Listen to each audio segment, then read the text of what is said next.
Hey folks, welcome to the Dark Horse Podcast live stream. It's the 271st. Indeed. I'm Dr. Bret Weinstein. You are Dr. Heather Hying. Spring is humming along. Feels pretty good to be out in the sun and be soaking it all up, though may not be as safe as we once thought. Yeah, so I'm gonna just start right off by saying I object to the framing that you put out into the world just before the live stream started. You said, don't go outside until you watch this. And I want to never be on record advising people not to go outside, honestly. I mean, there are times, we lived through some fires in Portland where there was no desire to go outside. It was the air quality was that bad, but no, do go outside. Yes, this was, of course, dripping with irony and sarcasm, and I now realize I forgot to include the emoji that is supposed to let people know that what I am saying should not be taken at face value. Yeah. Anyway, apologies. I will find some way to get you all an extra emoji, and you can go back and paste it in yourself. Okay, so this is number 271. We're going to take a couple weeks off after this in order to go to Savannah, Georgia, and give the Sophia lectures at Ralston College. If you're in the area, please consider joining us there. So we're here on Saturday, which we haven't been normally in a while. We are streaming, or we are got a watch party at Locals. Please consider joining us there. Lots of great stuff going on at Locals. And as always, our only ads are at the top of the hour. Our sponsors are carefully chosen by us. If you hear us reading ads, you know that we actually truly vouch for the products or services being advertised. So here we go. Our first sponsor this week is CrowdHealth, which is unlike any other service on the market. I know, because before they were a sponsor, I went looking for exactly what they provide. I desperately wanted to get our family out of the health insurance rat race, and I did with CrowdHealth. Health insurance in the United States is a mess at every level. Enter CrowdHealth. It's not health insurance, it's better. It's a way to pay for healthcare through crowdfunding. Stop sending money to fear-mongering insurance companies who profit off you while barely covering your medical needs. Check out CrowdHealth instead. For many years, ever since we haven't been, salaried at Evergreen, we've been having to pay for our own insurance for most of that time. And we were paying out of pocket for health insurance for emergencies only, an accident or a bad diagnosis, which luckily we didn't have any of. But for a family of four, we were paying well north, and it varied somewhat, between $1,500 and $2,000 a month for a policy with a $17,000 annual deductible to a company that never answered their phones and had a website that didn't work. Tens of thousands of dollars paid out for no benefit whatsoever. I finally went looking for alternatives, and I found CrowdHealth. For a maximum of $185 for a month for an individual, or $605 for families, four or more, you get access to a community of people who will help you out in an emergency. With CrowdHealth, you pay for little stuff out of pocket, but for any event that costs more than $500, a diagnosis that requires ongoing treatment, a pregnancy, an accident, you pay the first $500 and they pay the rest. When Toby, our now, as of yesterday, 19-year-old son, broke his foot last summer, we went to the ER where he got x-rays, the attention of several doctors and nurses, plus crutches and a walking boot. CrowdHealth paid our bills with no hassle at all, and everything about the interaction was smooth. Their app is simple and straightforward. The real people who work at CrowdHealth are easy to reach, clear, and communicative. And we are part of a community of people with aligned interests, rather than being in the antagonistic relationships that are inherent to the insurance model. So we're now 11 months into having CrowdHealth instead of health insurance. And I did the math. We've been asked to pay in a mere $500 a month for a family of four. We could be asked to pay a little bit more than that, but on average, it's been about $500 a month for a family of four, saving us well over $12,000 in less than a year. And that doesn't even include the benefit that we got from Toby having broken his foot and getting some money back from them. And that $12,000, that more than $12,000 that we've saved in less than a year is compared to health insurance that was awful and had no hope of ever paying us anything, honestly. So when CrowdHealth first approached us several years ago, long before I was looking, I didn't get it. Now I do. CrowdHealth is the way to deal with medical expenses. Join the CrowdHealth revolution. Get help with your healthcare needs today for just $99 per month for your first 3 months with code DARKHORSE at joincrowdhealth.com. One reminder, CrowdHealth is not insurance, it's better. Learn more at joincrowdhealth.com. That's joincrowdhealth.com, code DARKHORSE. Seems like a bargain. The longer we have it, the more comfortable I am. It's fantastic. And I guess one thing that's obscured in in the official, read and such is I have, downstream of the boat accident that I was in, I have some ongoing things that I see an amazing osteopath and an amazing physical therapist for in Portland. And the physical therapist does work with insurance. And when we had insurance, I put things through there. But our incredibly high deductible meant that I never got anything anyway. And it was just more paperwork for them. And I paid a high rate regardless. And the osteopath, whom I see, is amazing, and who I've had you and the boys see as well. In part, keeps himself sane and his office somewhat streamlined by just not doing insurance. Like they will bill insurance on your behalf, but they don't take insurance. And I know that a lot of the great providers, the great healthcare providers out there are, unfortunately, knowing that this will cause hardship for those who have health insurance and don't have any extra money with which to pay for other health expenses. But many of the most excellent health providers are going this route and are saying, look, if you can pay cash, if you cannot force us to send this through insurance, we're going to give you a little bit of a discount. And, and frankly, it's possible we just don't take insurance at all. So, these two providers, both of whom are extraordinary. They have both the science and the intuition, like the hands and the analytics, to really help out. And they're not cheap. But I was just in Portland a couple weeks ago, and my osteopath wasn't there, but I saw my physical therapist 3 times. And the cost out of pocket for us of going to her 3 times within a week is still far less than what we would have paid for insurance, which wouldn't have covered any of that cost anyway.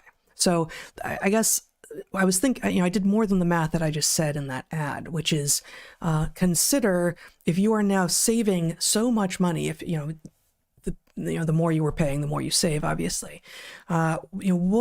what providers perhaps you can see whom you weren't able to see because you didn't have the money in addition to your health insurance premiums. Yeah, absolutely. It's a much better relationship with healthcare. Yep. Okay, our second sponsor this week is Pique's Nandaka, an adaptogenic coffee alternative that is powered by cacao, tea, and mushrooms. This is a fantastic product. In an ever more saturated market of coffee alternatives, Pique's Nandaka stands out. If you're looking for a way to support your body as you work out, or a way to support your working brain, Pique's Nandaka is a great choice. With slow-release caffeine from probiotic teas, plus functional mushrooms and cacao, Pique's Nandaka provides energy and gut support without jitters, sluggishness, or crashes. And if you're looking for a way to bring mental focus to your work, the ceremonial-grade cacao in Pique's Nandaka helps to lift your mood and bring clarity. Nandaka is an amazing alternative to coffee. It's crafted with the finest and purest ingredients sourced from around the world. It comes in compact sachets and dissolves quickly in water. Easily transportable, so wherever you go, you can have a delicious drink that brings clean, sustained energy. Nandaka tastes great, like a creamy, indulgent, spiced hot chocolate. The cacao that they use has an unusually high percentage of cacao butter, which enhances nutrient absorption. The fermented teas in Nandaka are triple screened for toxins to guarantee purity. The selection of mushrooms is carefully chosen and diverse, including but not limited to chaga, reishi, and lion's mane. And unlike many other mushroom coffees, Pique uses only the fruiting bodies of mushrooms, so Nandaka is free of mycelium and grains. Pique's Nandaka provides sustainable all-day energy and makes you feel like you're doing something good for your body. If you're ready to make the switch and feel amazing, try Nandaka today. Right now, you can get 20% off plus a free rechargeable frother and glass beaker when you shop exclusively at piquelife.com/darkhorse. That's PIQUE life.com/darkhorse. Don't wait. Start your mornings on a healthier, more delicious note while supplies last. Now, Heather, our final sponsor this week is one of our longest continuous sponsors, one of our favorites, and it's Maddie's all-time favorite. It's Sundays, which is by far the best dog food I've ever had. Sundays makes extraordinary dog food. It's a low bar. Perhaps, but still a fact. I believe that Sundays would I don't even know how to say it, would pass a high bar. Pass? Like what would it be doing? Surpass. No. It would clear a high bar. There you go. Clear a high bar. Clear a high bar. Yep. Well, you love your dogs. Of course you do. So you want to make them happy and keep them nourished and healthy. Sundays helps you do all of those things. Sundays makes dry dog food, but this is not like any dog food you've encountered before. Standard high-end dry dog food is fine, and dogs like it well enough. Even our Labrador, Maddie, who is a lab, will basically eat anything, therefore. Discriminates not at all. She loves the food from Sundays. Seriously loves it. That was not all that clear, but you all know what I'm saying. She loves Sundays better. She'll eat the other stuff, but Not thrilled about it. Sundays is the only human-grade air-dried dog food on the market. Air drying combines the best of cooked and raw approaches. Air drying preserves nutrients and taste just like raw dog food does, but better than raw. Sundays' unique air drying process includes a kill step, which kills pathogens. So unlike raw dog foods, there's no food safety or handling risk with Sundays. And Sundays has no artificial binders, synthetic additives, or other garbage. All of Sunday's ingredients are easy to pronounce and healthy for dogs to eat. It's far better for your dog than standard dry dog food, and apparently it's delicious. I don't need to say apparently. It's delicious. Even Fairfax, our epic tabby, likes it, and Bret claims it's not bad too, as you saw just a moment ago. When we were first introduced to Sundays, I tried it for myself. It's made for dogs, tested by cats and podcast hosts. Sundays is an amazing way to feed your dog. There's no fridge, no prep, no cleanup, no wet dog food smells. It's a total pleasure for the human interacting with it, which is a bonus. In a blind taste test, Sundays outperformed leading competitors 40-0. When we feed Maddie, she bounces and spins and leaps in anticipation for a bowl of Sundays, way more than for her previous food. Do you want to make your dog happy with her diet and keep her healthy? Try Sundays. We've got a special deal for our listeners. Receive 35% off your first order. Go to sundaysfordogs.com/darkhorse or use the code DARKHORSE at checkout. That's Sundays for Dogs, sundaysfordogs.com/darkhorse. Switch to Sundays and feel good about what you are feeding your dog. All right. Yes. Yes. Well, shall we start with Trump and tariffs? All right. All right. Trump and tariffs. So obviously everybody and their mother has heard Trump's major announcement about his what is being called reciprocal tariffs, although we will get to the fact that that is not exactly what these things are in a few moments here. Let me first say, I've got a lot to say about this tariff plan. I've been thinking about it and talking about it with people, doing a certain amount of research. I'm not going to cover the economics of it. It's not my strength. You should go to other people who have more expertise in that area. But I want to talk about the bigger picture. What is it that he's trying to accomplish? What is the chance that he can accomplish it? Because I think there is a battle developing between two perspectives that come from camps that in recent times have been they have been reliable as interpreters of Trump policy, and they are divided over this. So anyway, I wanted to orient people a little bit, and I think one of the ways to do that, let's look at a video clip. This is Scott Bessent, the Treasury Secretary, talking to Tucker Carlson. I've got a few minutes here that I thought were particularly salient. So, Jen, why don't we play that? In the U.S., and think what the president's doing here. He is backing into an affordability solution for the bottom 50% of wage earners, because they're the ones who will benefit from all four of those programs. So looking out, say, a year from now, so beginning of next April, do you have any sense of how much the U.S. government anticipates bringing in from the tariffs announced yesterday? It's going to be a moving target. For sure. But could it be anywhere from $300 billion to $600 billion a year? Sure. Okay, so that's meaningful revenue. Very meaningful. But what will happen with tariffs over time, the ultimate goal of the tariffs, and the president says it all the time, bring your factory here.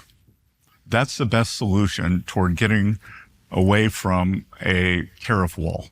So move your factory from China, from Mexico, from Vietnam, bring it here. So what will happen over time, we'll have substantial tariff income in the beginning. Manufacturers will build their factory here. The tariffs will drop, but the revenue from the factories, from income taxes, from all the new jobs will go up.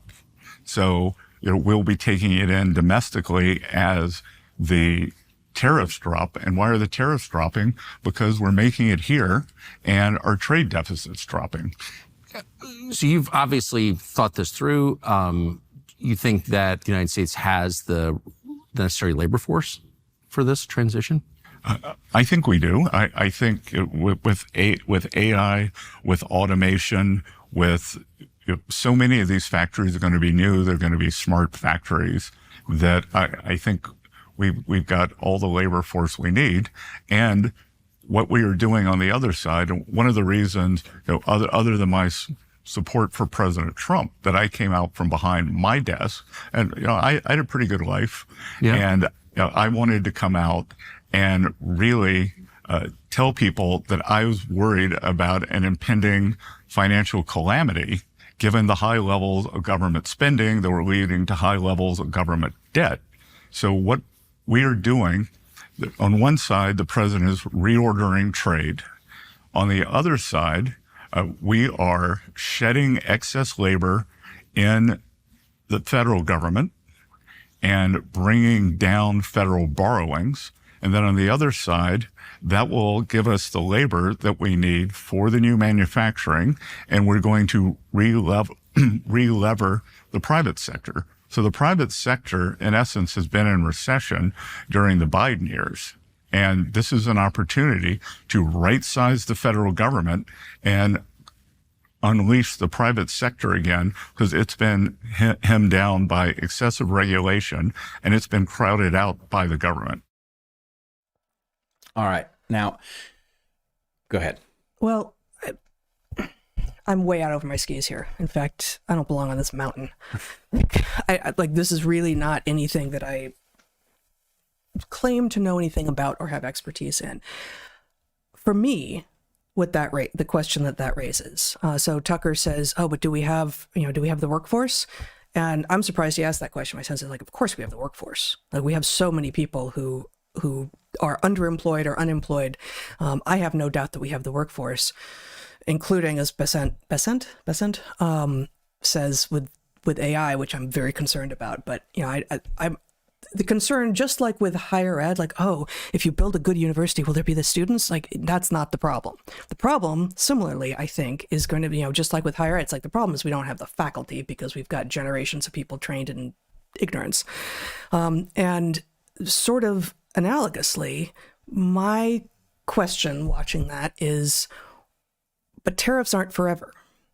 They could be, but they aren't inherently. And the next administration can reverse them just as easily as this administration is putting them in. And it's a big ask. It's a big capital and other outlay to ask corporations to return a manufacturing base to the United States, where, okay, at the moment, oh my goodness, those tariffs, that's really getting in the way of our bottom line.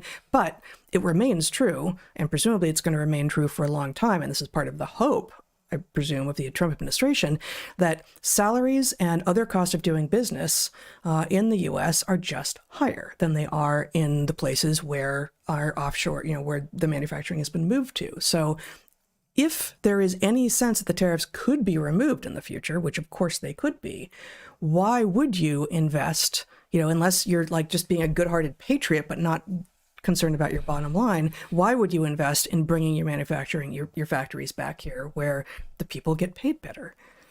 Well, first of all, let's just notice the overarching tone of this. Mm-hmm. This sounds like a radical reorganization of our economic relationship to the world. Yes. Whether or not this is plausible, this is not a tweak to anything. This is a major rethink, and it is akin, I would argue, to what happened in the 90s in the other direction.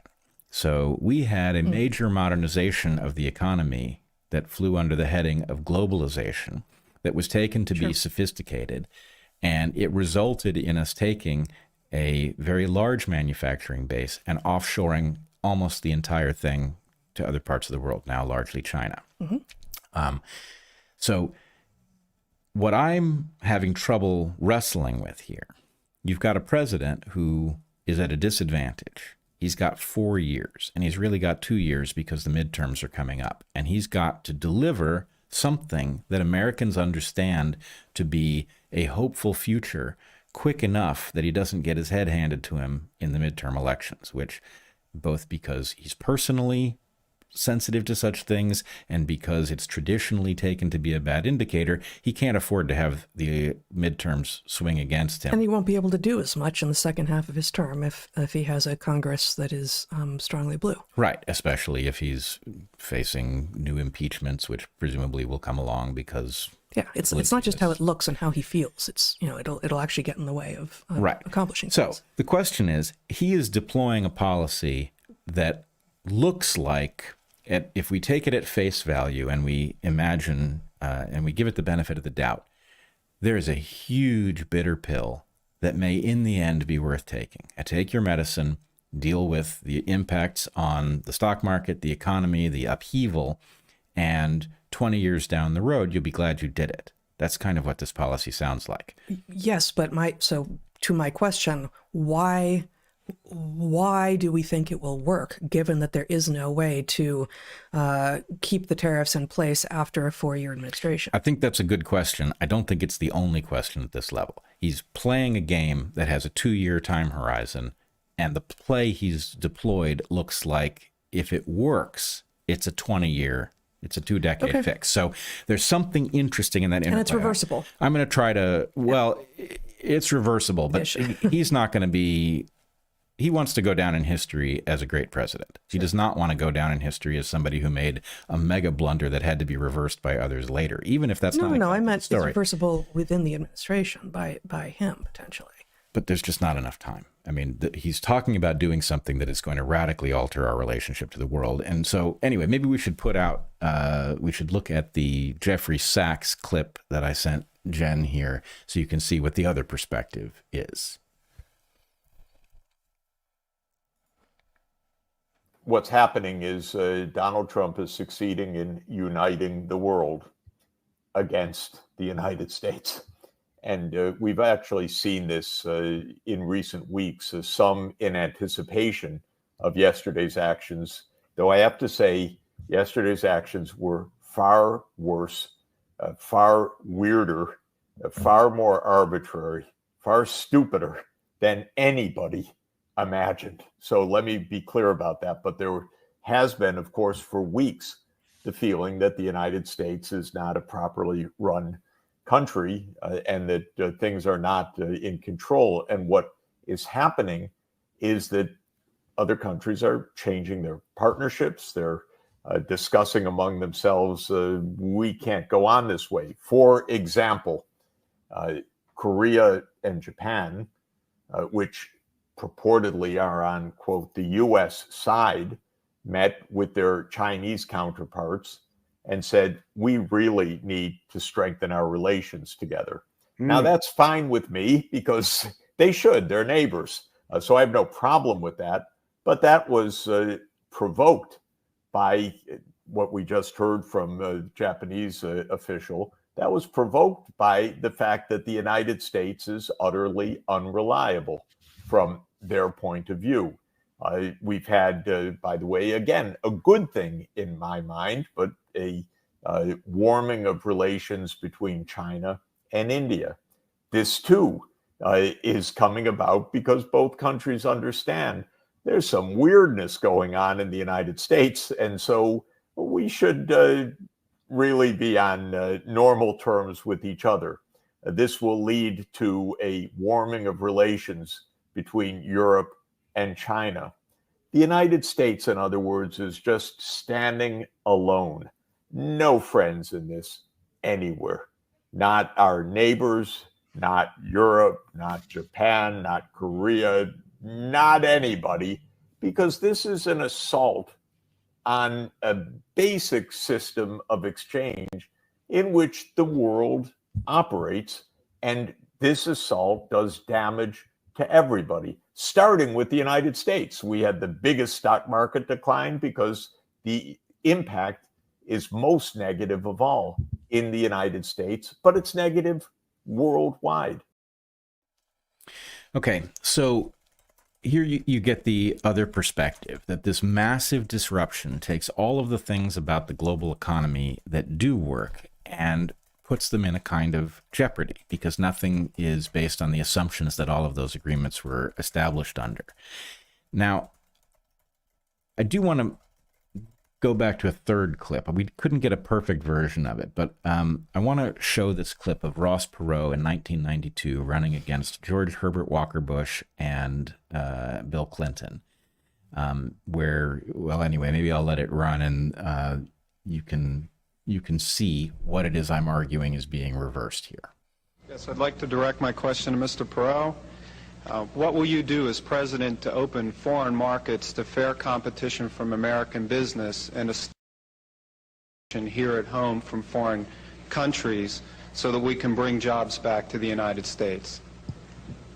That's right at the top of my agenda. We've shipped millions of jobs overseas, and we have a strange situation because we have a process in Washington where after you've served for a while, you cash in, become a foreign lobbyist, make $30,000 a month, then take a leave, work on presidential campaigns, make sure you got good contacts, and then go back out. Now, if you just want to get down to brass tacks, first thing you ought to do is get all these folks who've got these one-way trade agreements that we've negotiated over the years and say, fellas, we'll take the same deal we gave you. And they'll gridlock right at that point because, for example, we've got international competitors who simply could not unload their cars off the ships if they had to comply. You see, if it was a two-way street, just couldn't do it. We have got to stop sending jobs overseas. To those of you in the audience who are business people, pretty simple. If you're paying $12, $13, $14 an hour for factory workers, and you can move your factory south of the border, pay $1 an hour for labor, hire a young 25, that's assuming you've been in business for a long time, you've got a mature workforce. Pay $1 an hour for your labor, have no health care, that's the most expensive single element making a car, have no environmental controls, no pollution controls, and no retirement, and you don't care about anything but making money, there will be a giant sucking sound going south. So if the people send me to Washington, the first thing I'll do is study that 2,000-page agreement and make sure it's a two-way street. One last point here. I decided I was dumb and didn't understand it, so I called a who's who of the folks who've been around it. And I said, why won't everybody go south? They said, we'll be disruptive. I said, for how long? I finally got them up for 12 to 15 years. And I said, well, how does it stop being disruptive? And that is when their jobs come up from $1 an hour to $6 an hour and ours go down to $6 an hour, then it's leveled again. But in the meantime, you've wrecked the country with these kinds of deals. We've got to cut it out. Thank you, Mr. And that was before NAFTA, Yes. which Clinton brought in, I just looked it up, 1994. Yeah.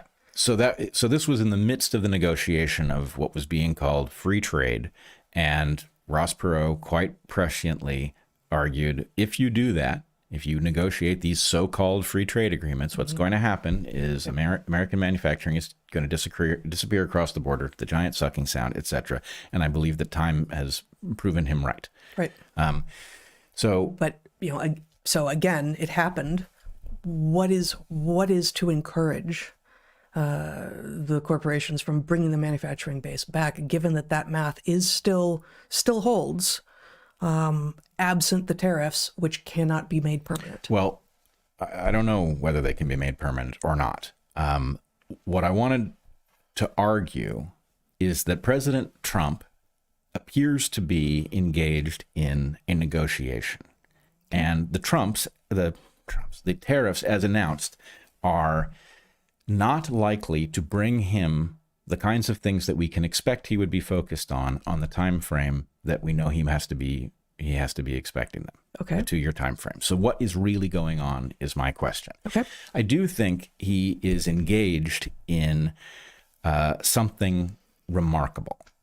This is, and actually elsewhere in that interview between Scott Bessent and Tucker Carlson, is the concept that what has been taking place is that Wall Street has done brilliantly, and that this is now Main Street's turn. So the idea that although we are used to thinking of the Democratic Party as concerned about working people, traditionally the Democratic Party is the party of working people, the Republican Party is the party of management. That's a natural tension. Something has happened. I've argued that it was Clinton who cut the working class loose and became a second corporate party. So for decades, we had 2 corporate parties, both of them paying lip service to the well-being of average Americans. Well, and in part that was related to downstream of NAFTA. Yes, of course. Yeah. Downstream of NAFTA, what happened to welfare? The weakening of unions. The whole thing was the betrayal of working people by the Democratic Party, which is now why the Democratic Party is struggling.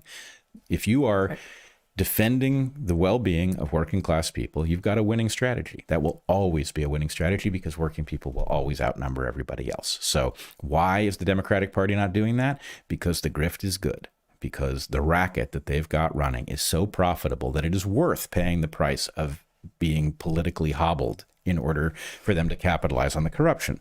So what happens, you've got the working class out there ready to be politically captured. Trump does it. That's what MAGA is and becomes, is basically the working class that got abandoned by the Democratic Party. And now, in office, we've got the question, well, did we get fooled again? Is this just another corporate guy who took advantage of the votes of working people who were gullible and willing to go along with him? No, I don't think so. This is a radical policy that at the very least appears intended to benefit working class people. At whose expense? Well, look at the stock market. So, next layer is that we in the public have a mindset that is overly sympathetic to corporate interests because those corporate interests own all of the mechanisms through which we make sense, right? They own the news. And so when the stock market tanks, it's not presented as one of a bunch of things. It's presented as the economy itself. This is another point that Tucker makes in that interview. So the point is we are overly empathetic with those corporate interests. And what we really need to do is step out here. Because they're writing our narratives. Because they're writing our narratives, yeah. And they are interspersed in our conversations. And they're writing our stories, and they're places that we don't know they are. Right. That they're in our heads in ways that we don't. They've gotten into our heads. And so, so we have to free ourselves in order to understand what this policy actually is. I still think there's a central mystery to it, which is how could it possibly work fast enough to be in Trump's interest to do this? How is it not a massive self-sabotage? But, just to cap off the sort of overarching picture of what he seems to be presenting at the level of intent, never mind whether it's going to work. This is an America First policy, as he promised, right? Yep. This is an America First policy. We are going to deploy tariffs in a way that benefits Americans. And then the most interesting part is that this is a little bit, it sounds like noblesse oblige. This is an extremely wealthy and powerful guy who appears to be genuinely working on behalf of the citizenry of the country, the people who elected him, who are not overwhelmingly wealthy people, at the expense of the people in his own economic class. That's interesting, right? So this is sort of, you thought that stunt at McDonald's was hokey? Or with the trash truck? No. Yeah, in a way, it was kind of an honest signal of where the guy's heart is. He actually likes being appreciated by average people, and he's attempting to do something for them. He appears, I may be wrong, I hope I'm not, he appears to actually like human beings. Yeah. Which I feel like that ought to be a first bar that you need to pass if you want to be the leader of the United States. You have to actually like human beings and yes, prioritize your citizens and all of this. But it seems quite clear that most of the actual power brokers don't like people. They just don't like people. Yep. And they're not interested in the well-being of people.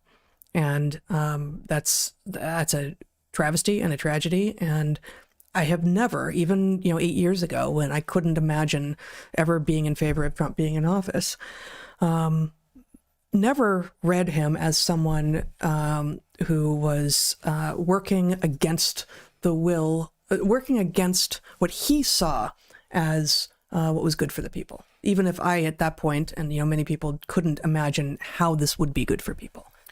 Well, he's sort of bilingual. He's obviously at home owning a private jet and living in a palace and that, but he also likes his McDonald's French fries, and everybody thinks that's genuine. And I don't know. I don't think that's bilingual. I think liking crap food doesn't make it no, but I bilingual. don't mean it that way. I think there's something about him that is comfortable in both roles. But it also feels, and again, I might be wrong, I don't get a read off of him of code switching. Whereas many people who are effectively bicultural, bilingual, have moved into a sphere that was not the one that they grew up in, but still have, that will always be home, whatever it is, be it a different class, a different geography, a different whatever it is, right? And I guess, I think earlier in his life, Trump made a few forays into claiming that he was a self-made man, whatever. And I don't think he's pretending that anymore. Yep. That, he certainly has done a lot, but his father gave him a lot as well. And everyone knows that. There's no point in pretending that's not true. But I don't get the sense that he is moving back and forth between these two worlds, in part because he's never been of the one world, but he actually just seems to like people. And so it's, I guess it doesn't seem to me to be a bilingualism or a biculturalism, but it's like he actually just appreciates the people before they ever elected him, but whom have effectively elected him to office and given their hope and trust in him to him and said, please, sir, do what you can here, because we're, this is not working. It's actually in some ways the inverse of that famous gaffe of Sam Harris's, where Sam Harris took Elon Musk to task and said he was screwing up with the people who matter. And Trump doesn't draw that distinction. People matter. And so he undoubtedly likes adulation. We can see that. But the point is, he doesn't discount the adulation of average people, which is interesting. And I think actually explains a lot about what he might be doing. So the line that you're drawing, and that I think I am too, then, is elitism. Yeah. Like, do you fundamentally believe that there are a small group of people who are better at things, who are more deserving? Probably their betterness and their more deservingness has already been manifest in the world by their greater power, their greater wealth. And should you therefore listen to them? And it's closely related to, if not identical to, a belief in experts, a belief in authority. So this frankly is, I think, the fight that you and I have been in since the beginning, since the absolute beginning.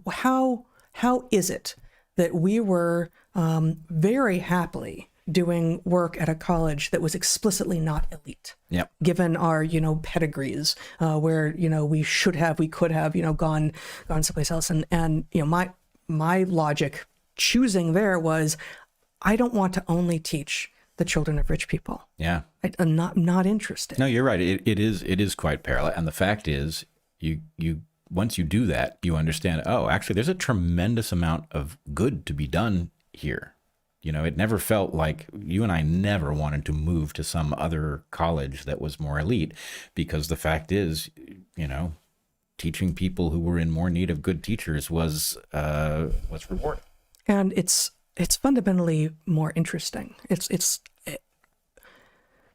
The elite, those who are being primed to be elite, who are on that canalized, on that canal, that developmentally canalized pathway, come to look more and more like one another because they are trained to do so, because they know which fork to use when, and all of this, right? Like it is a narrowing and a refining is the positive valence version of that, but it narrows what you can be, what you're allowed to say. You don't speak out of turn. You don't say things that you're not supposed to. And this is, again, part of how, we reliably get in trouble, because we say things that, you can't say that here. That's not, you're not allowed to do that. And, as you said to me early in our knowing each other, you having been briefly a fencer in high school, that it was often more interesting to go up against people who'd never held. Well, no, in this case, it was me. The fencing people who knew what they were doing. If you didn't know what you were doing, you were sort of a more interesting. You were the novice because you didn't do it very long. But so you were the novice, and you could see that you were unpredictable to them, and often made, I don't know the language of fencing at all, made scores, hits, touches. I don't know. That you shouldn't have been able to, based on your skill, right, based on your background. And that presumably, hopefully, made it more interesting for them. to compete against you. And in the educational framework, which is not one of competition between faculty and students, at least it shouldn't be, it was much more interesting to engage with people who actually didn't already know what they were supposed to think, didn't already know what they were supposed to say. Yep, didn't know what thoughts shouldn't be voiced, because that's not a good question. And the point is, those are often the best questions. So I agree with you. And sort of to tie this back to Trump, he really does seem to represent the full inversion of the two parties now. He's decapitated the old GOP, and he's replaced it with this MAGA party, and this MAGA party appears to be willing to deliver a blow to Wall Street in favor of Main Street. That's pretty interesting. The noblesse oblige is different too, and I have to say there's a way in which it's refreshing, because after now a lifetime of watching the Democrats with their solution making, we have to help the downtrodden. How are you going to do that? A big bureaucratic program that, if everything works as planned, will help the downtrodden. Well, what are the chances it's going to work as planned? 0, right? You're intervening in a complex system and you don't know nearly enough to do it well. And so anyway, I've gotten tired now of watching Democratic solution making that doesn't work, and then the Democrats lie to themselves about whether it did work. And this is the inversion. This is here's what we're going to do. We're going to change the way the economy functions, and we're going to change the way it integrates with the rest of the world so radically that nobody could possibly have anticipated that he would actually do it. Now, interestingly, I don't have this clip, but Tucker alludes to the fact that Trump has been talking about this tariff play for 40 years. That surprised me. I thought that this tariff play was new. It's not new. And in fact, there's a clip of him on Oprah as a young man back when he was welcomed, in such places, talking about this exact thing. So anyway, this is a long-standing... We don't have that. We unfortunately don't have it. But anyway, it's interesting that he's been on about this that long, and this is finally coming to fruition. Whether it's a disaster or not, it's interesting that this has been his mindset for that entire time, from, I think that's back when he was a Democrat, to now as a capturer of the Republican Party. Yeah. But okay, so now let's talk about what might be going on. How do we reconcile the fact that he's deployed something that will, if it turns out to have been wise, will turn out to have been wise 2 decades from now, long after he's out of office and probably dead, So why would he be doing this? Well, my guess is this goes to his nature as a deal maker, which is what he sees himself as, right? The art of the deal is sort of how he understands himself. And so I wonder if we are not exactly being given the real plan. So Jen, do you want to show, first of all, you want to show that Balaji tweet? So Balaji is a venture capitalist intellectual, and his response here is, this is nuking every single supply chain that passes through the U.S. in any way under the illusion that 45 years of deindustrialization can be fixed in one day of 45% tariffs. Countless low-margin businesses, including U.S. exporters, will be pushed to unprofitability. Okay, so first of all, I think it is not surprising to see elite people like Balaji, who I respect, but to see them responding to this like this is catastrophic, because what they've been counting on is that the order that has governed our international trade will continue. They've placed bets of this sort. And so they, of course, will be very sensitive to the indication that suddenly everything they thought was certain is uncertain. Yep. Now, do you want to show that graph? Now, this graph is going to need a little bit of explaining. This graph is... actually, can you show the tweet that goes with it first? I have it, yeah. So this graph, can you read that? Yeah. Flexport's, this is from a guy named Ryan Peterson. Flexport's team was able to reverse engineer the formula the administration used to generate the quote-unquote reciprocal tariffs. It's quite simple. They took the trade deficit the U.S. has with each country and divided it by our imports from that country. The chart below shows the predictions of this formula plotted against the actual new tariff rates.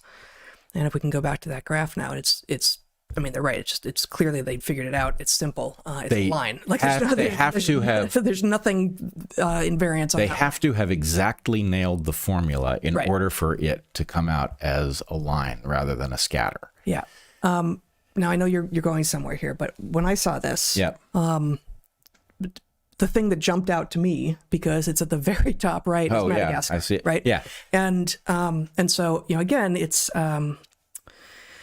what is it? The trade deficit the U.S. has with each country and divided up by our imports from that country. Now, actually, let's keep on the graph while we're talking about this, because the trade deficit the U.S. has with each country divided by our imports from that country. Madagascar is at the tippy top. Yeah, I don't top think right. I've got to tell you, I don't think it means anything, because my guess is there's almost no trade. Let me go where I want to go here. All right. I know something about Madagascar. I lived there. I did 2 field seasons there, and we traveled there a couple of times before that. And what does Madagascar export to the world? So first of all, Madagascar, at least when I was paying a lot of attention to it, I wrote a book about my time in Madagascar, was always at or very near the bottom in terms of GDP for the world. Yep. It has and annual income is like less than $200 per person. Like it's desperately poor. It's gigantic. It's an island off the east coast of Africa that's bigger than California, but it has basically no economic development, with a couple of exceptions. There is some mining, and apparently in 2023, which is the most recent data for which I found, nickel was actually the primary export from Madagascar, but it's still a small amount, and gold is also exported in small amounts. And then the second and third largest exports from Madagascar, much larger than gold, which is its 4th largest export, are, and you'll be able to guess, Vanilla and cloves. and cloves. Right. Okay. And so, like, everyone who has ever baked, think about how much cloves you use, right? Like, cloves is not a big ingredient. Now, where I lived in a tent in northeastern Madagascar, sometimes the air smelled of cloves, because these little spice boats would come through and they would just be reeking of cloves, which is not a bad smell at all. Because indeed, Madagascar is where most of the world's cloves are coming from. And it's also the world's largest exporter of vanilla. Okay, so if you like sweet foods, or even some not sweet foods, do you like vanilla? Do you like cloves? Then you're probably getting a lot of that from Madagascar. What can the Malagasy buy? Not much. Like the Malagasy have, like, they don't have money. Most of the people have nothing. They don't purchase things, right? And they purchase rice, or if they can't grow it themselves, and that's pretty much it. So the deficit the U.S. has with each country divided by our imports from that country, presumably the U.S. is sending almost nothing to Madagascar because the Malagasy have nothing to buy, whereas Madagascar is sending what is to them a huge amount of vanilla and cloves and a certain amount of nickel and gold to the U.S., and it's still a tiny amount to us in terms of money, but it's a huge amount to us in terms of the fact that vanilla and cloves aren't evenly spread across the world. And vanilla in particular is coming from Mexico, Indonesia, and Madagascar, and most of it's coming from Madagascar. So what happens if we impose these giant tariffs on vanilla from Madagascar? Well, Madagascar's vanilla trade, which is, barely keeping a certain number of vanilla farmers, like the one we know, Sulo, afloat, is just going to disappear. Well, so I don't know what fraction. This feels like an oversimplification of the problem, just like Musk's 15% flat indirect rate on federal grants. Well, it's obviously an oversimplification of the problem, because it results in a line. And also, just think about the fact, effectively what's going on, the reason Madagascar ends up at the top of that line is they can't possibly import anything from us. The population can't afford to buy things that we make. We don't make very much, and it's a long way to ship them, so the price goes up in order to get them there. So we should expect a radical trade deficit to the extent that there's something rare enough that they have that we use, that it makes it to us. We would expect an almost total deficit, a trade deficit here. And think about the logic that has been told to us. The logic is, hey, if you want to get past our tariffs, build your factory here. But you can't grow vanilla here. Right. So you just can't do it. So it's impossible. Now, that said, I don't know what happens to Madagascar if this doesn't get fixed, because all presumably of these. most of their vanilla doesn't go to us. So it is possible that this would be a hit on their vanilla. Oh, actually, apparently a lot of their vanilla does come to us. We are their, let's see, I don't have it here now. Yeah, I can't put my finger on it. I'll try to find it. But we are one of, if not their major country that they export to. Okay, but of vanilla. I don't know if that's because we buy 70% of their vanilla or we buy 10% of their vanilla, but it's more than anybody else. No, they're just a few big countries. So it's like the U.S. and China and a few others. Again, I can't quite see it. Nonetheless, we can agree that a tariff that punishes Madagascar for a trade deficit that it cannot do anything about is not just. It does not benefit Americans, and it is not a penalty for the misbehavior of the Malagasy. It is just simply a problem. So if you go back to that graph, Jen, what that means, we are now discovering something about, I know how we're going to fix the American economy. We're going to institute tariffs based on trade deficits, right? Madagascar reveals why that doesn't work. There are certain countries in which those trade deficits don't mean what you think they mean. Manufacturing base doesn't apply to vanilla and nickel. It doesn't apply to natural resources or things that can't be grown here. Right. So presumably the tariff should be modified so that they only punish people who are choosing to make things in their country that they could actually make in our country instead, right? So you would get scatter over this rather than an exact line. But the fact that it is an exact line generated through a simple formula, to me, actually suggests that this is a tactic and not really a proposal. And what I wonder is two things. One, Trump spells out in his articulation of his negotiation strategy the frighten the crap out of everybody move that begins the negotiation, that puts them in a mindset to give you what you want. Yep. Right? Yep, absolutely. So this is terrifying. You can see Balaji, you can see Jeffrey Sachs talking about how terrifying this is. You can see the market being utterly terrified, the stock market, that is. You can see stocks collapsing and all of that. You can see, Sachs alludes to the fact that we have people like the Japanese and the Koreans that are talking to each other about trade because they don't take us as reliable. Now, I could see that two ways. Either we are causing relations to warm where, as Sachs points out, warming relations are in general good, but as a competitor in this market, we might not be happy to see the Japanese and the Koreans talking about an alliance. On the other hand, the Japanese and the Koreans know that, and it could be that they are also negotiating, and that they're announcing that they are in talks is them firing back, their attempt to control the negotiation. Yeah, it's always easy to imagine when you're in the middle of a complex game that you're the only one who's actually playing the game. Right. Like, no, everyone is playing the game. And they're doing it differently with different cultural expectations, with different facility, but everyone is playing the game. Everybody's playing the game, and so we shouldn't take any of this at face value. Now, when I do look at that line, one other thought, and maybe this is crazy, but one thought is that Trump is actually creating a social credit score for trading partners. He's creating a currency with which to reward and punish trading partners at will. And that currency is proportional to trade deficits. So what I'm expecting here, how do you take a radical 20-year plan and get it to manifest gains in 2 years? I'm wondering if there's not a second move that we are shortly going to see. If that second move is effectively an individual negotiation where, let's say, Vietnam is high on that line sure is. there. Yep. Okay. Vietnam could come to the table being frightened at the prospect of facing these tariffs, which are going to drive Americans to buy products made elsewhere. And they could say, look, we are willing to build factories and... But I'm betting, and I'm going to look it up, I'll bet that Vietnam is up there because of rice.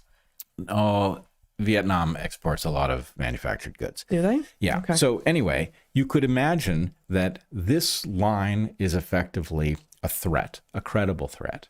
and that credible threat is going to be used to bring all of our trading partners to the table to renegotiate our deal with them, right? Sort of an inverse NAFTA. And you're right. Vietnam, incidentally.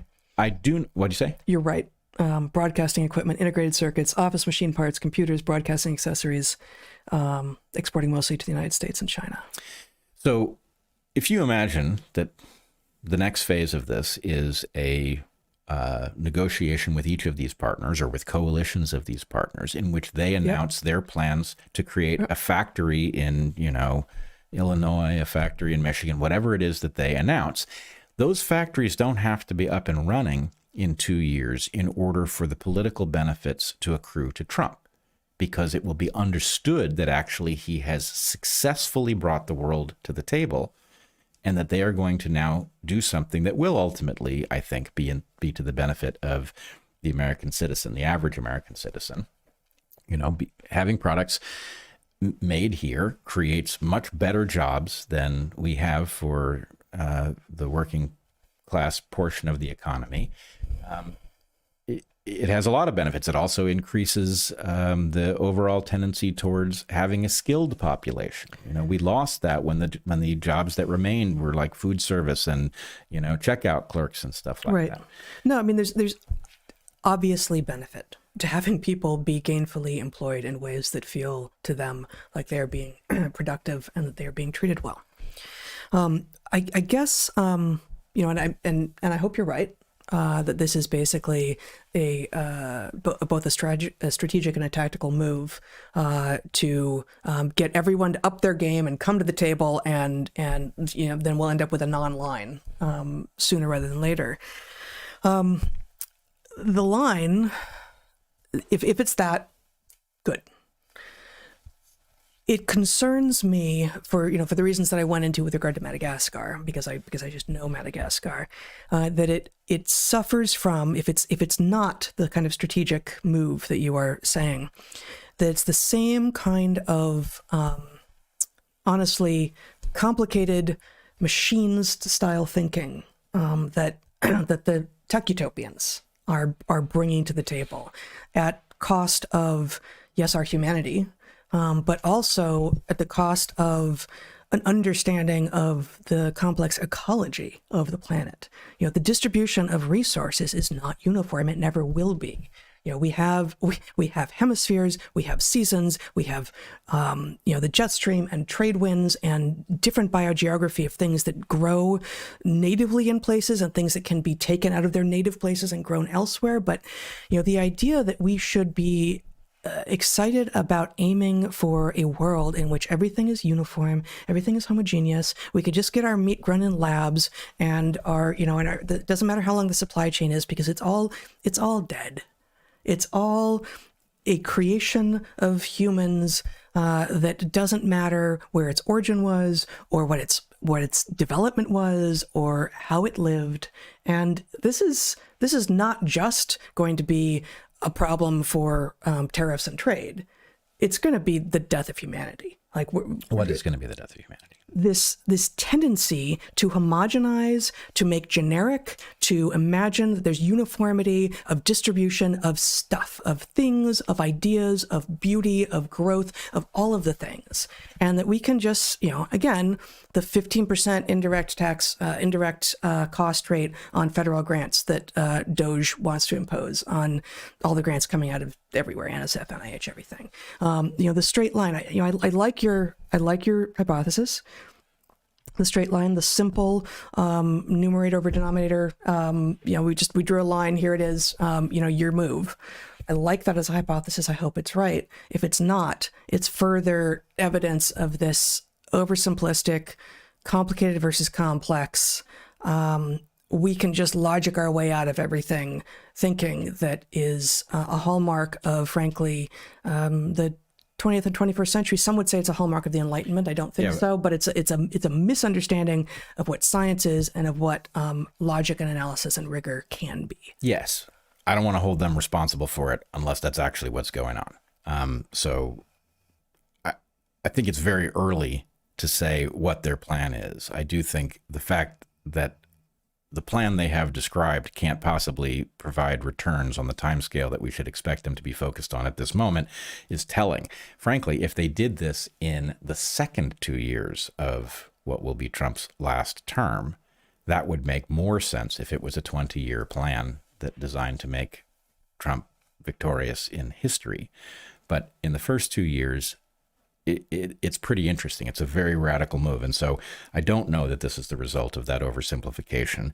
I don't understand why you think doing it in the second 2 years would be a safer move, or I'm not even sure exactly what your argument Because is. if Trump gets clobbered in the midterms, it creates a major problem for him, both in terms of his power to govern and in terms of how his presidency is understood.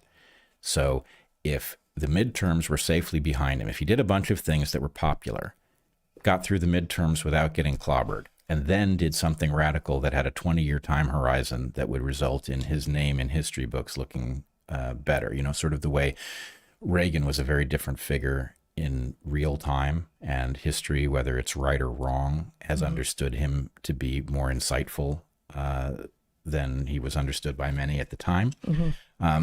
Trump could make that play, but I would expect it in the second 2 years, not the first 2 years. Well, except that, it seems that this has been a focus of his for decades, you say, Yep. right? And I certainly remember him talking about it a lot during this election. He came right out of the gate with a bunch of executive orders, as we talked about, that fit with his campaign promises and seemed to be effective, seemed to be likely to be effective. But I don't recall any off the top of my head that were going to actually bring jobs back. And the fact that we were being told for 4 years under the Biden-Harris administration that the economy was great, when it patently was not.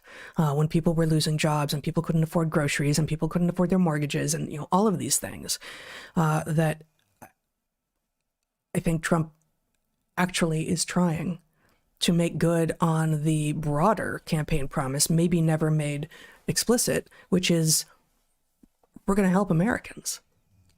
I agree. And actually, there is another element of this. Trump appears to be interested in improving the well-being of Americans. We can argue that that's because he loves adulation, or we can argue that that's because he actually feels the pain of Americans and wants to help. Doesn't really matter. Either of those things is good enough. We can also see that President Trump is not going to sideline his own advancement economically during this period, right? His Trump coin move at the beginning told us that actually he is not, the sacrifice that has to be made, he's not going to personally sacrifice. But I would point out an interesting parallel. We look at the CEOs of major corporations, and we know, we've been talking for, 40 years about the disproportionate pay that these CEOs get. Even when they're fired and leave, they often get these extremely lavish packages. And I remember there was some question, economically speaking, about why, right? Why is it that we pay these folks as much as we do? And I've heard interesting hypotheses about the fact that you have to pay them that much because they're in a tremendous position to do damage. And there's also the question of whether they need to be economically sort of symmetrically large as the things that they are administering in order to properly do it. It doesn't really matter why. The point is, the deal that Wall Street has had with its CEOs is you will be economically elite and you will do the bidding of the shareholders. And the question that I have is the deal that we have seemingly worked out with President Trump that you will be economically elite and you will do the bidding of the citizenry, which is not a bad deal. I mean, I'm uncomfortable with it. I'd prefer that this was done out of the pure sense of patriotic obligation, but I understand that in order to get somebody who actually does the bidding of citizens, you may need to make an interesting deal because you're asking them to step out of a profitable position amongst the elites. And in this case, the elites are complaining, right? So the elites actually, who have had policy go in their favor forever, are, seeing their life flash before their eyes. We obviously can't allow those corporations to fail, but the idea that they have actually had their interests overly cared for at the expense of their workers makes a lot of sense. To hear that coming from, the red team, that's interesting. That is not what you would expect to be seeing, but nonetheless, that seems to be the era that we're living in. So, I don't know. I'm concerned that they don't understand enough about the system to pull this off. I'm hopeful. I never thought that this free trade thing made sense. NAFTA was a mistake. Obviously, at the time, Ross Perot gave voice to it. You say you're concerned that they don't know. One of your concerns is they don't know enough about the system to pull this off. I would argue that it's not possible to know enough. That a big move is going to be required. There is going to be risk. And so what I have not heard, but again, I'm on a mountain I don't even want to be on here, much less, comfortable with it, making choices between these various options. But so what's everyone who's freaking out, and I get to freak out at some level, are you arguing that there's not a problem that needs to be solved? Or, yes, we recognize there's a problem that needs to be solved. No one has come close to solving it in forever. And here's what we could do. Are there other proposals on the table? I have not heard them. And, absent that, you said, I'm concerned that they may not know enough to know what they're doing. Sure, I'm sure they don't know enough, but no one can know enough because it hasn't been done before. And the whole system it's global. Yep. So, might this be disastrous? Yeah, they have to know that. Yep. But would it be possible? Was there a different way to go about it where they could have known enough? No, I don't think so. Well, no, there are a couple of possibilities. Okay. So first of all, let's call this move go big or go home. Okay. Mm-hmm. The magnitude of what's being proposed is what would be needed to reconcile this problem, to fix this problem that was, 40 years, 30 some years in the making. So the scale is right. The suddenness of it is shocking. I think the reflexive negative reaction of the elites to this is actually part and parcel of something else I've talked about here too, which is that the problem of communism comes down to two things. Communism gets invented when a large fraction of the population discovers that it's in a meritocracy and it has not been equipped with the tools that would allow it to compete. So it has no interest in preserving the system. And the answer is, hey, that's not fair. Let's transfer what you're making with that system back to me because it's as much mine as yours. It's a terrible idea. It ends up with a stack of bodies, but you can understand why it gets reinvented every time a meritocracy does not take care of the people on the losing end. So I have complained about what I call the stingy right. Okay, the stingy right are correct in recognizing that meritocracy is the goose that lays the golden eggs. The market can do things nothing else can do, and that you're wrong to want to punish people for succeeding in the market. That's true. But it does not pay nearly enough attention to market failure and externalities and fortunes that are made through parasitism and predation. And the point is, if the right realized, hey, part of our argument is correct. The market can do things nothing else can do, and we should facilitate the market solving problems that the market is built to solve. At the same time, we are obligated to take care of the victims of market failure. Then you get a system that could actually persist without reinventing communism. So the point is, I think what we are seeing here is a new animal. We are seeing a Republican working class reorganization that is not stingy with respect to working class people. It's trying to take care of them. And if it succeeds, that will actually be to the benefit of all of us, because even the elites, they may do great in those intervening years when they're sticking it to the working class. but ultimately they pay the price of the working class rising up and overturning the system. And so anyway, there's something of the right magnitude here, in the right direction, something novel. I mean, a Republican, a guy who flies around in a private jet with his name on it, doing the bidding of working class people by attempting to reorganize the way the world trades in a way that actually will cause goods to be manufactured here rather than imported. That's ambitious. And, I think at that level, you've got to like the approach. As for whether or not anybody could know enough, I don't think anybody could know enough to guarantee a success. There's a question about whether or not they know enough to take the risks that they're taking. In other words, not knowing enough is what the category everybody would be in, but how much do you know about what you're tinkering with, and how likely is it to succeed? Is it worth the gamble? Mm-hmm. And I will, on that point, one last thing. There's a tweet that goes through a frightening exercise in which 4 different major AI engines were queried as to how to solve this problem.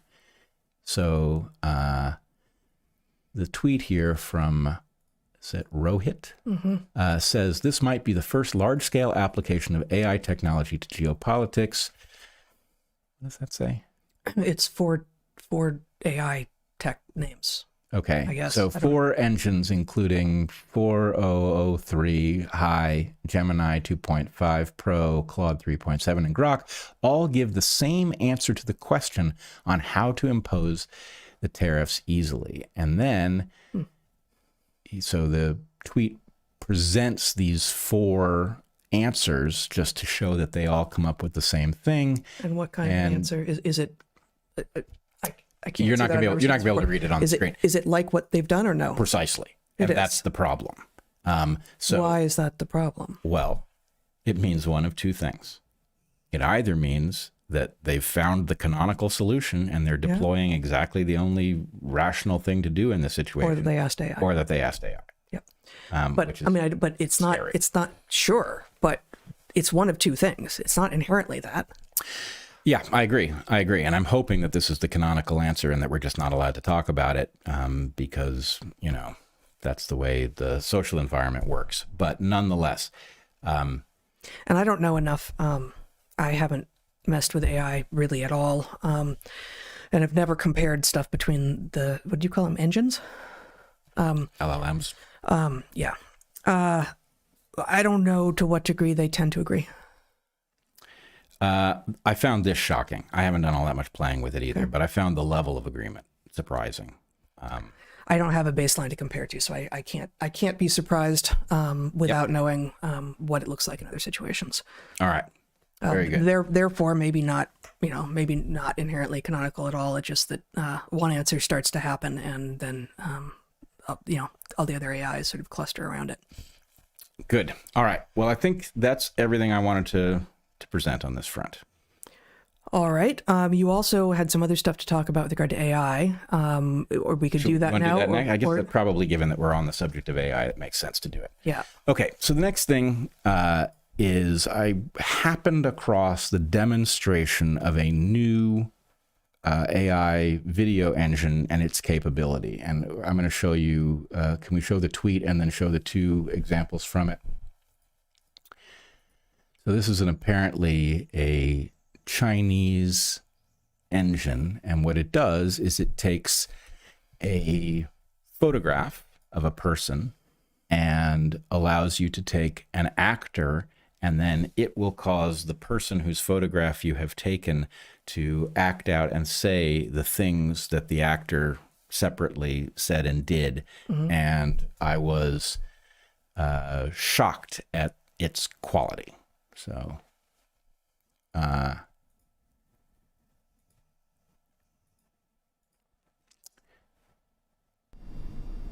then I did want it. And now I really want it. And I want to do it well as it could be done. And then I did want it. And now I really want it. And I want to do it well as it could be done. All right. Now, the reason that this especially caught my attention. We have talked many times about the Cartesian Crisis, about Yes. all of the reasons that it has become very difficult to know what of the things that we believe are true are actually true. You know, universities pump out science that isn't really science. And so, you know, Descartes famously had a philosophical crisis when he realized that almost everything that he thought he knew to be true, he was taking on some kind of authority, and that was not trustworthy. This is a new level of AI's disruption of our capacity to know what's true. Mm-hmm. Now, I have no doubt that those videos are imperfect enough for a sophisticated crime lab to detect that they are not the genuine article.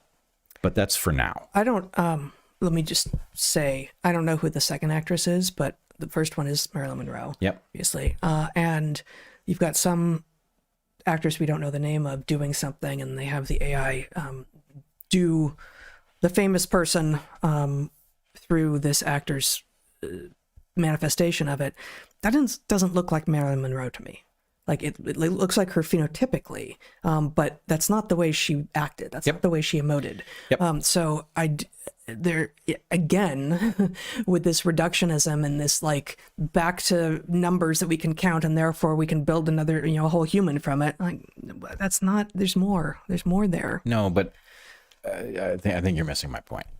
I agree with you.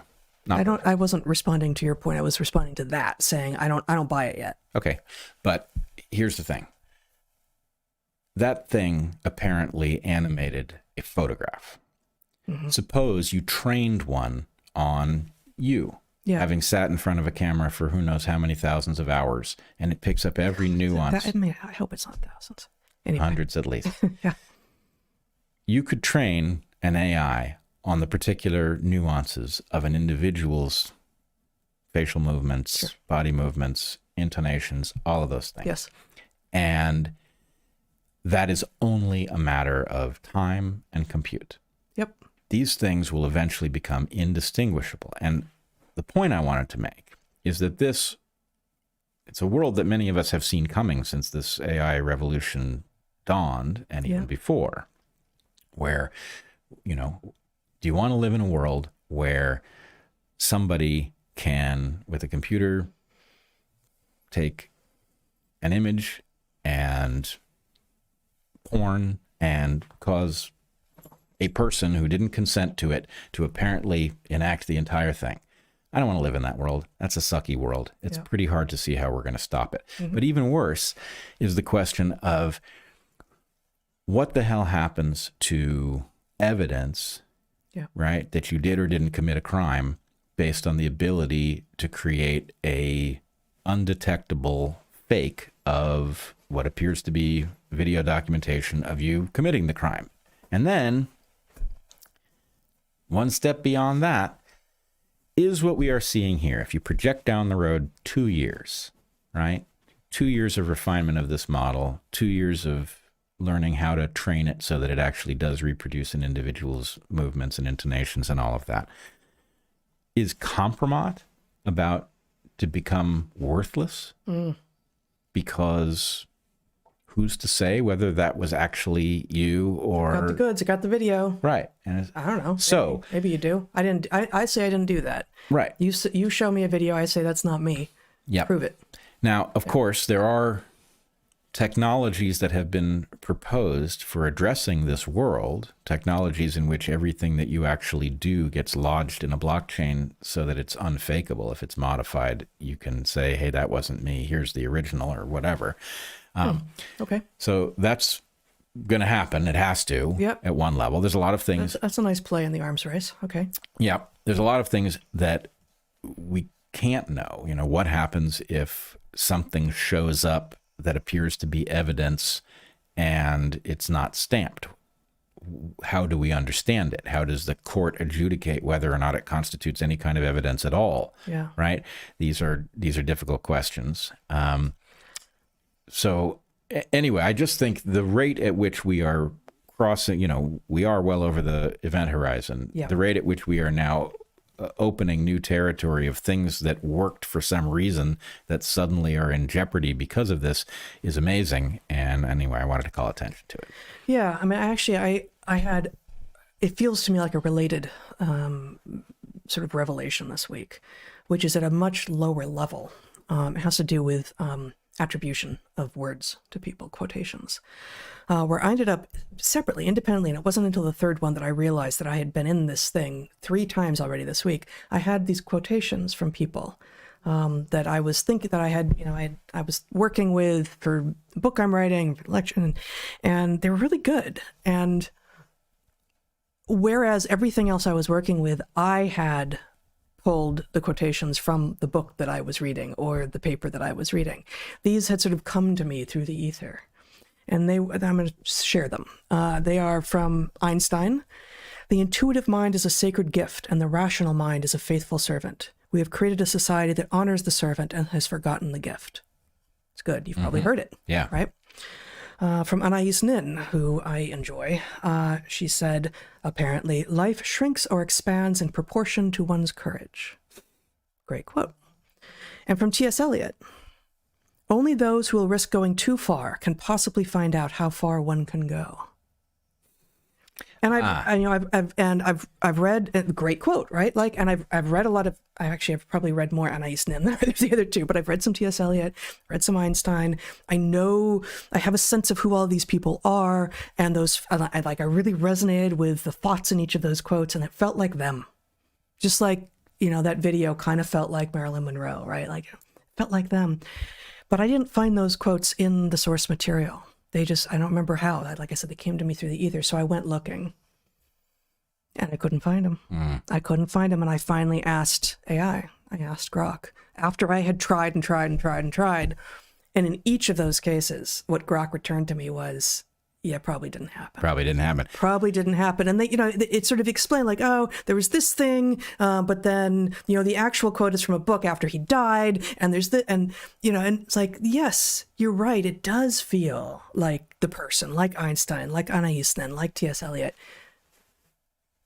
But they didn't say those things. Yep. And, we used to have, we still do. In academic papers, when you want to cite something that has been said to you that is worthy of citation in a paper but isn't published yet, you say perscom. You say, this has been observed in the field once before, Weinstein B, personal communication. And that is, a nod so that you can respond and say, I never said that to her. And so it doesn't go any farther than that.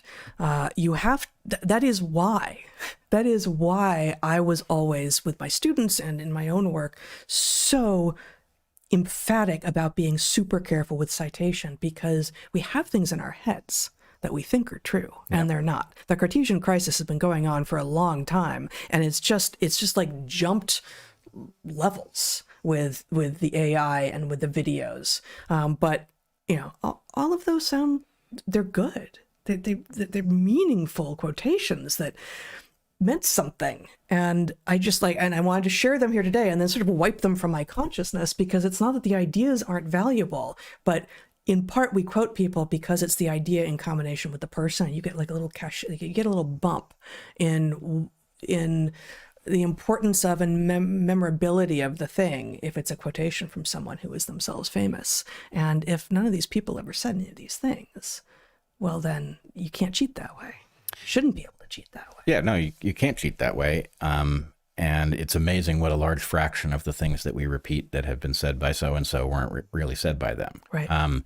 It's amazing. I've been through that exercise many, many times, and it's more often than not some famous quote that is attributed to Einstein isn't. Right. Einstein's got it particularly bad. Like there's a bunch of them for him. Yeah. T.S. Eliot also, actually, I went down, that little rabbit hole and went like, oh, okay. It must be somewhere in, the love song of J. Alfred Prufrock. I may have that wrong, but it's this mind-blowing, expansive, modern poem from 1900 something.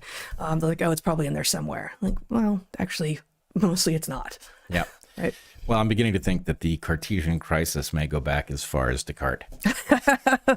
No, I think he was identifying something that pre-existed him. Yes. Actually, maybe it goes back to the horse before Descartes. No. Sorry.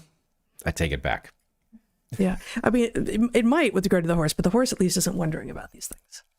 It's hard to tell.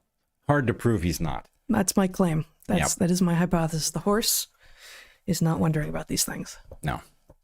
No. All right. That's it okay. From my side. All right. So this, I have two little things. And the first is something that we have referred to a bit. And I don't have a lot about it, but can you see my computer at this point? Really? Because, every time after the live stream, we check all the tech and it all works. And then, next time, nope, does not work. My computer is now freaking out as if it's connected to some other computer, so I'm hoping it's now visible to you. Is it? Jen, is it visible now? Okay. So Scientific American this last week had this remarkable headline. Time spent in nature can be good and sometimes bad for your brain. A Goldilocks measure of green space might help stave off dementia, but an excess could lead to cognitive decline. An excess. An excess of nature. Okay, let's see what Scientific American is up to, shall we? So I'm just going to share a little bit from here and then show you some of the research that they're supposedly pulling from. There's nothing like a good walk through your local park to unwind and release stress from a busy day. Taking some time in nature is undeniably good for you, with well-documented benefits to physical and mental health. But new research suggests that when it comes to the risk of dementia and Alzheimer's disease, easy access to nature can sometimes help, but at other times can be too much of a good thing. You might not be it so, and they talk a little bit about we really are getting a beat on dementia. We have some sense of why people get dementia. It's no, it turns out they really don't. But they do talk about there is some heritable component probably. And so in light of that, you might not be able to change your genes, but in some cases you can change where you live or your hobbies or habits. According to Marco Vincetti of the University of Modena and Reggio Emilia in Italy, quote, there is growing and convincing evidence that risk of neurodegenerative disease, including cognitive impairment and dementia, can be substantially reduced by environmental and behavioral factors, and this may even be true in individuals having high genetic susceptibility, end quote. Studying the role of environmental factors has led to the recent discovery that exposure to air pollution, such as from wildfire, smoke, or heavy traffic, increases your chances of developing dementia. Go figure. This is also the line of questioning that led researchers to discover the positive effects of green space. Okay. Based on this research, you might be ready to give up city life. You might presume that more green space is better and that living on a few wooded acres with nothing but trees for miles around will lead to the lowest possible chance of dementia. It turns out this is not so simple. A 2022 research study led by Federico Zagnoli of the University of Modena at Reggio Emilia revealed that more green space is not always better. The researchers found a U-shaped association between exposure to green space and dementia risk. Low levels of green space were associated with a higher likelihood of developing dementia, and medium levels were linked to a lower risk. But the highest level of green space exposure didn't reduce dementia risk relative to the medium level, and in some cases even increased it. In other words, too little green space has an adverse effect, but so might too much of it. And just one more paragraph from here. This is again Scientific American a few days ago, reporting for some reason on a paper published 3 years ago. So what that's about, I'm not sure. So the conclusion is that green space itself is not bad for your brain health, but living on a few acres of land surrounded by forest and farmland might increase your risk of dementia in other ways. Although trees have a positive effect, they are no substitute for a nearby hospital, local community center, and a walkable neighborhood with friendly neighbors. Aiming for the lowest possible dementia risk is all about a balance. Enough neighborhood density to have easy access to services and social support, but plenty of trees for a walk in the park. Did you say trees are no substitute for a hospital? That's exactly what they say. Yes. Trees have a positive effect. They are no substitute for a nearby hospital. These people are well on their way to dementia, whether or not they know it. So there's... okay. Let's just go to the original research, which I'm not going to spend much time on because it's a giant modeling mess. But, oh, fuck's sake. Published in Current Environmental Health Reports in 2022, is greenness associated with dementia, a systematic review and dose-response meta-analysis. It's a giant meta-review of that basically is looking at other research that has done these. There's two different databases they're pulling from, but assessments of greenness which point one, greenness around you is not the same as nature. Yeah. Right? Like greenness and nature are not the same thing, and Scientific American conflates those two in its freaking headline. To make the point clear, greenness could be that you're surrounded by GMO corn with Roundup being sprayed on it. So it's not synonymous with nature. At best, it's a proxy, and you would want to test very carefully how good a proxy it was. Yes. Because for one thing, when you get a result like that, but it turns out like these researchers with this ridiculously complex but I think crap method didn't even actually get the result that Scientific American's claiming. Not really. So like, again, we're not going to spend too much time here, but I'm just going to go through the paragraphs I've this is interesting. So these authors apparently are new to the idea of hypothesis. And so in their introduction, is it their introduction? I think still, yeah. They have this paragraph. According to the Population Exposure Comparator Outcome and Study Design Guidelines, the specific research question is, quote, in the adult population, what is the effect of greenness on risk of cognitive impairment or dementia from epidemiological studies, end quote. So maybe that's just badly written, but according to the guidelines, the research question is like, no, it required guidelines to inform a bunch of researchers, so they need to have a question going in, so they didn't post hoc their way into getting the answers they wanted. So like, again, the problems with modern science, and part of why, what DOGE should be doing is going in and saying, yeah, all y'alls who claim to be doing science, that's not science. I don't see a hypothesis. Stop it with the data-driven. Get out of here and come back once you know what the scientific method is. So, according to the guidelines, here's our, okay, fine. So, it doesn't give me faith that these people actually know what science is. Study characteristics. Table 1 summarizes the main characteristics of included studies.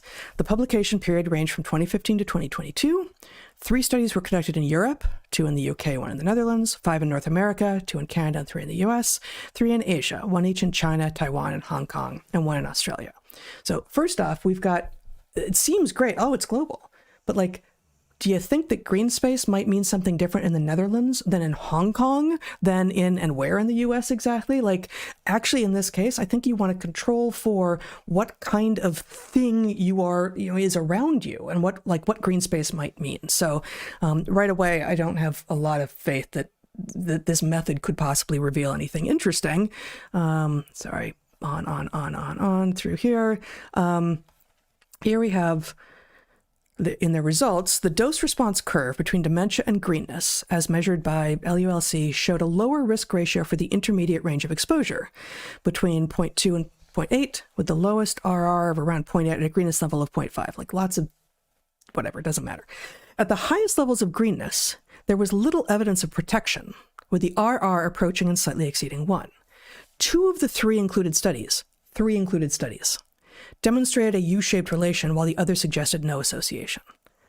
So they've got 2 studies which show a very weak supposed U-shaped correlation, in which they define green weirdly, and they're looking at studies from across the world, and it's just 2 studies as well. And I don't know why they excluded all the rest, I don't remember, but 2 of the 3 show a weak U-shaped curve in which, more greenness makes you more susceptible to dementia, and one of them doesn't.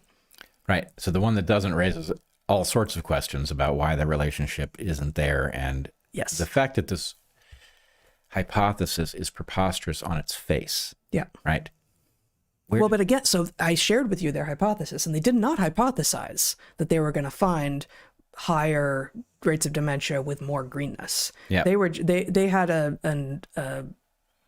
two-tailed hypothesis. They didn't even specify. They had like an open-tailed hypothesis in which they just said there's going to be an effect. Yeah. Like greenness is going to have an effect on dementia, and we don't know what it's going to be. So yes, and that does include the rational hypothesis, which is that likely it would have benefits. Yeah. But I would just point out, human beings evolved outside. The idea that we are ill-prepared for... Right. Let me just finish this before you do the rant. The systemic review and meta-analysis suggests that environmental greenness may have a non-linear association with dementia. Specifically, the data are consistent with the hypothesis that living in a place with an intermediate greenness value may protect against dementia. Again, they're claiming a hypothesis here, which they had to say up top what the question was, and that wasn't the hypothesis. Given the limitation of previous studies in terms of exposure assessment, control of confounding, and lack of precision, future studies should address these methodological challenges to facilitate pooled analyses and to provide more reliable conclusions, which is just their way of saying more research needs to be done, and you can't really trust what we found. Which does raise the question as to why Scientific American, which is a compromised property, Precisely. has decided that now is the moment to take this research, which is doubtful in and of itself.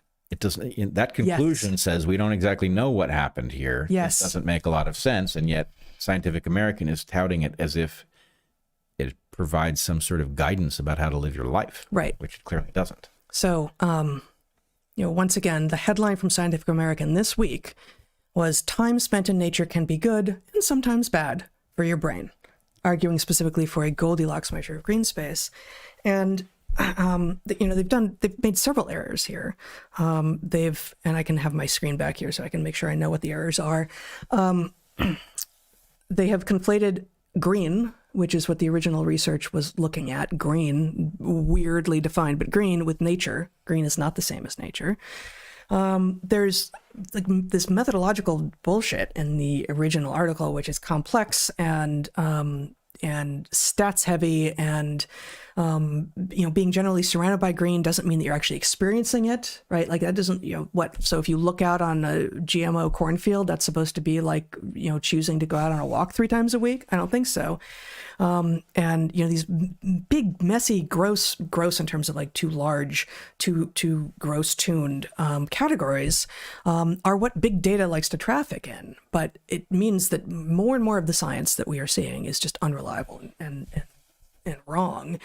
And then it's the inaccurate reporting by the mainstream media, which has this headline about, go into nature, but not too much. It's dangerous for you.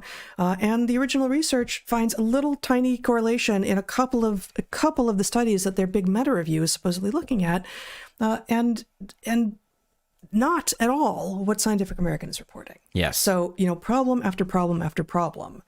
But Scientific American got me to click, and presumably we're going to have people arguing like, oh, well, I already went on 2 walks this week. I better not go out again. And if I do, I better slather myself in sunscreen and, wear a mask. DEET and a mask, and make sure that I don't ever get touched by anything natural out there, because I know I'm only safe when I'm under the watchful eye of big whatever it is. Alternative title for that article: Touch Astroturf. Yeah. All right. Well, So that's I'm betting nuts. this is not going to change your advice at the end of the podcast. No, it's not. I did actually want, it's maybe exactly the wrong moment, because we just spent a lot of time talking and using a lot of words and having a lot of opinions, including me on things that I specifically kept saying, like, I don't know enough to be talking about this. But I wanted to share just the final words from my Field Notes column in the most recent issue of County Highway, which those of you who don't know County Highway, you should. It's America's only newspaper, coming to you from David Samuels and Walter Kern, and I'm one of their columnists. I do the Field Notes column, and it comes out every 2 months. It's hard copy. You're supposed to drink it on your porch with coffee in the morning and bourbon at night. That's my edition, but I think it's right. Actually, I think that the original, like the founding editorial, did mention something like that. I did have it. Oh, here we go. So I wrote this in January, right after the inauguration. And it's a piece I called "No Time for Words." And I'm talking a lot about the scientific method and what it is that we should be doing, like holding tight, white knuckling it through this weird transition that we're living through right now. And here, just a couple of paragraphs. The whole country is at a fever pitch. This is the most promising moment in America in many a decade. Alternately, this is the end of us. All hope is lost. There are, of course, many who attempt a more measured approach. We are hopeful but not without critique, or worried but reserving judgment, trying to see the good. But even those of us who cling to nuance, even we can find ourselves in extremis, wrung out, ready to succumb. It's already too much. Never before has everything we understood to be true seemed so patently to be at risk. Pay attention, learn the facts, form an opinion. Proclaim your opinion from the rooftops or from your phone, whichever is easier to access. Probably your phone, then. Most of us haven't been on a rooftop in ages.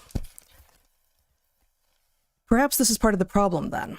Let us cease the analysis for a moment. Allow the happenings to wash over us, or to wash over someone else even. Certainly we don't need to proclaim. Often we need not form an opinion. It is even sometimes true, more often than we are led to believe, that paying attention and learning the facts is not the best approach. For what we are capable of paying attention to, too often is constrained to what others have already digested for us. It is their words, their analysis. I just looked up and lost my place. It is their words, their analysis that we are supposed to take in and interpret. Rather than internalize their words, perhaps it is better to sit back and observe. Turn the sound down and observe without words. Watch instead of speak. Ground yourself in the reality that surrounds you instead of spiraling in the cacophony of opinions that would have you believe rather than see. Certainly there are moments when it is not the time for words. Perhaps this is one of those times. Aslan, the great lion, begins singing halfway through the first book of C.S. Lewis's The Chronicles of Narnia. None of the humans who are present have any idea what to make of him. They are in a land they have never imagined before, in the presence of a giant music-making feline, brought there by magic wrought by an arrogant and hapless man, Uncle Andrew. Andrew's nephew, Diggory, and Diggory's new friend, Polly, are open and adventurous. So too is the cabbie who has found himself in the middle of the adventure. They do not know what to think, but they are watching. Uncle Andrew, though, and the witch whom Andrew has essentially inflicted on this world are certain of what should happen, certain of their rightful place in the world, certain that only they can see the truth of the matter. As is often the case with deeply certain people, Uncle Andrew and the witch wildly disagree with and dislike one another. As is also often the case with certain people, neither of them can manage to stop talking. As Aslan's song shifts, changing the very landscape on which they stand, Diggory and Polly and the cabbie are rapt and enchanted. The witch and Uncle Andrew, however, begin to bicker, wrapped up in their own stories, trapped. When Uncle Andrew goes on a rant against the witch, laying bare past grievances, the cabbie has had enough. "Oh, stow it, Governor, do stow it," said the cabbie. "Watching and listening's the thing at present, not talking." Here, then, is my plea to my fellow Americans. Do not take the bait. Do not feel it necessary to come to a conclusion. Do not even feel that it is your job to follow all the news. Many who think that they follow all the news follow only one slant, and so are more misinformed than those who intentionally look away from the entire circus. Try to observe without interpretation, avoid certainty, and as you return to your senses, quite literally, remind yourself that what you think you know may not, in fact, be true. That is exquisitely well said, and this is the perfect moment for that message. Everyone at some level is like holding on, for dear life, like, white knuckling it, like, oh God, like I either never wanted this and see I was right, or I voted for this and let's see. Well, but there's not a person I know who's totally comfortable and laid back at the moment. How could you be? Yeah. The fact is, for the first time in I don't know how long, we are actually seeing a radical re-envisioning of the way things work. And that is not going to be without a certain amount of carnage. Whether it leaves us better off remains to be seen. But I think anybody who is sure that they know how this plays out is not realizing the scope of difference. Yeah, that's right. All right. Are we there? I think so, yes. All right. We'll be back 2 weeks from today on Saturday, April somethings. 18th, I believe. Okay. I'll just look because my sense is the that that's not likelihood right. that I know that date. I think so that's actually low. quite wrong. I think it's going to be the 19th is the actual Saturday, yes. The 19th. Yes. Yes. Yeah. Yeah, I wanted people to start getting ready on the 18th. No, you don't. No. You have that's not you. No. No. All right, so we'll be back in 2 weeks, and there will be a great Inside Rail episode dropping, maybe early on locals, and then check out our sponsors for this week. They are always excellent. They were CrowdHealth and Pique, Nandaka, and Sundays. I'm gesturing to something you can't see, but it's our dog in the corner. And Hear her snoring. Yeah, you may be able to hear her snoring. Yeah, we should give her a mic. That's a thought. Yeah. I said to someone the other day, she has a different kind of dog, and she said, my dog snores so badly, but not as badly as my husband did before he lost all that weight. And I said, yeah, my dog snores too. So what kind of dog do you have? She's a lab. I said a lab. So, oh yeah, labs snore. I'm like, really? Because I don't remember our Labrador snoring when she was younger. I feel like she's adopted this as sort of a late life fad. There was a certain amount of snoring. Yeah, okay. Anyway, feed your dog Sundays and make them both awake and happy, both awake and sleeping more happy. And until we see you next time, be good to the ones you love, eat good food, and get outside. Definitely get outside. Be well, everyone.